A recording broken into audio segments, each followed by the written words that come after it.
Hi everyone, இன்றைக்கி வந்து ஒரு பிளெயின் பிரியாணி எப்படி பண்ணுறதுன்னு பார்க்கலாம். அதாவது வெஜிடபிள்ஸ், மீட், எக் எதுவுமே இல்லாமல் வெறும் வெங்காயம் தக்காளி மட்டும் வச்சு பண்ணுற பிரியாணி. அதுக்கு ஒரு குக்கரில் 4 டேபிள் ஸ்பூன் எண்ணெய், 2 டேபிள் ஸ்பூன் நெய் சேர்த்துக்கிறேன்.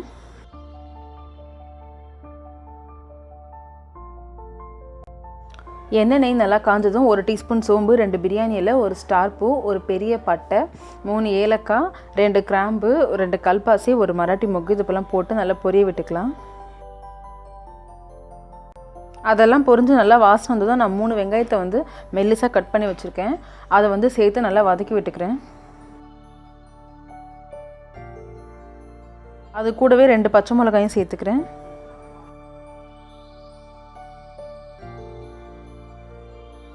தேவையான அளவுக்கு உப்பு.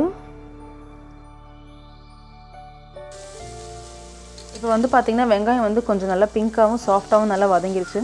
இப்போ வந்து நான் 2 டேபிள் ஸ்பூன் அளவுக்கு இஞ்சி பூண்டு பேஸ்ட் சேர்த்துக்கிறேன். சேர்த்துட்டு அதோட பச்சை வாசனை போகிற வரைக்கும் நல்லா வதக்கி விட்டுக்கலாம். பச்சை வாசனை போன அப்புறமா வந்து நான் ஒரு 1/4 டீஸ்பூன் அளவுக்கு மஞ்சள் பொடி சேர்த்துக்கிறேன். 1/2 டீஸ்பூன் காரப்பொடி சேர்த்துக்கிறேன். அது கூடவே 1 டீஸ்பூன் கரம் மசாலா.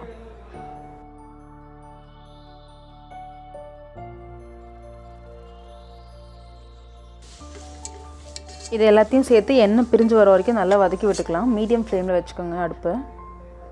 இது கூடவே நான் ஒரு 3 தக்காளி சேர்த்துருந்தேன். மெல்லிசாக கட் பண்ணி 3 சின்ன தக்காளி. சாரி, இது ரெக்கார்ட் ஆகலை. அது கூடவே 1/2 கப் புதினா இலை, 1/2 கப் மல்லி இலை பொடியாக நறுக்குனதை சேர்த்து கொஞ்சம் நேரம் வதக்கி விட்டுக்கலாம்.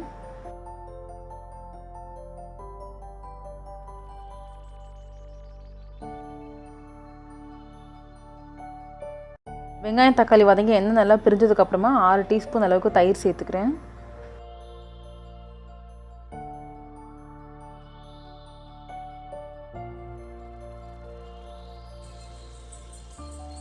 தயிர் சேர்த்து கொஞ்சம் நேரம் நல்லா வதங்கினதுக்கப்புறமா வந்து நான் 4 கப் தண்ணி சேர்த்துக்கிறேன்.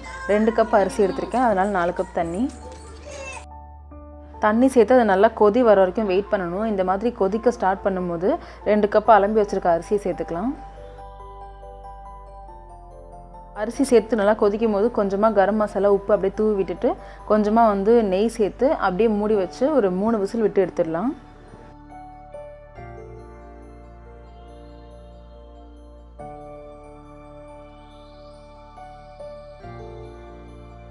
மூணு விசிலுக்கு அப்புறம் பார்த்தீங்கன்னா பிரியாணி வந்து நல்லா ரெடி ஆகிடுச்சு.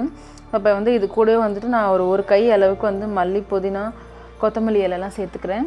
சேர்த்துட்டு அப்படி நான் கொஞ்சம் லைட்டாக கிண்டி விட்டு சர்வ் பண்ண வேண்டியது தான். வீட்டில் காய்கறி எதுவுமே இல்லை, சிக்கன், மட்டன், எக் எதுவுமே இல்லை, பட் பிரியாணி சாப்பிடணும் போல் இருந்துச்சுனாக்கா நீங்கள் இந்த மாதிரி பண்ணி சாப்பிட்லாம். ரொம்பவே டேஸ்ட்டாக இருக்கும். கண்டிப்பாக ட்ரை பண்ணி பாருங்கள். தேங்க்ஸ் ஃபார் வாட்சிங்.